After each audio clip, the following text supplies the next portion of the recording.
বসো। গেদারা ফোনে গেছে, দেখতেছি না তো।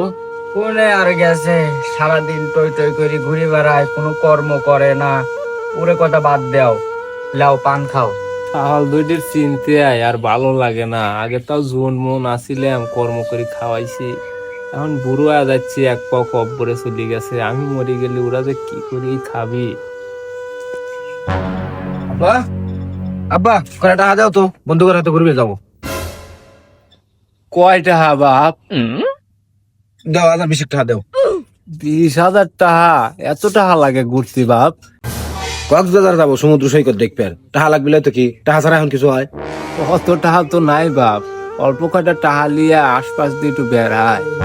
রাগ হয় না তালি, অত কিছু জানি না, তুমি টাকা দিবে নাকি তাই কও।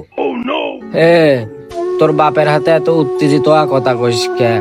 তোর বাপের বয়স হয়ে যায় নাই, তোরাও তো বড় হয়েছিস, তোরা একটু বুদ্ধি করে চলবি পারিস না? দেখো মা, তুমি বলে বেশি কথা কও না। তুমি এত কথা করছো, তাহলে তুমি টাকা দাও। টাকা দেওয়ার বেলায় মুরুদ নাই, খালি বড় বড় কথা। এ বাপ, তুই তোর মার উপর অত উত্তেজিত হইস না। আমি দেখবো না, তুই এক কাম কর, ওই তো গরুর লেগে কয়টা ঘাস কাটি লিয়ে আয়। গাছ কাটবো মানে হব কামে খালি আমাকে কও। তোমার ছোট তাহলে কবে পারো না? ও কি বসে বসে খাওয়াবে? এই বক্স বাড়া। ও বক্স আমি বললাম ভাই ভাই মানবো না, একবারে বাইরে সুসাটা আলাদা মানে। শালা মারবো নাকি? সব সময় বিয়াদবি করে। এই তোর সাথে আমি 10 বছরের বড়, হিসাব করে কথা কইস। অত ছোট বড় হিসাব আমি বুঝি না। যে শালা বক্স কবি সেই শালা কি মারবো? ভাই কেন না হয়, আর আব্বা হলে আব্বাকে দেবো। দেখছাও তোমার ছোট ছাওয়ালের কথাবার্তা শুনছাও। এ গাদা এ, কি কইস তুই আবল তাবল কথা?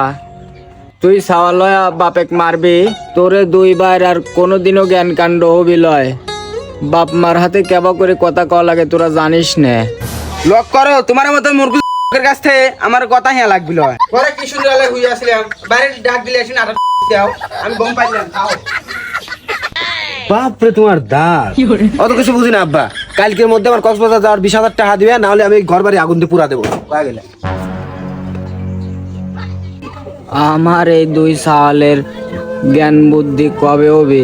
নাহিদির বাপ কবে হবি তা তো জানি না, তবে আমরা বাঁচে থাকতে মনে কয় ওরে আর জ্ঞান বুদ্ধি দেখে যাবে পাইলাম না নাহিদির মা।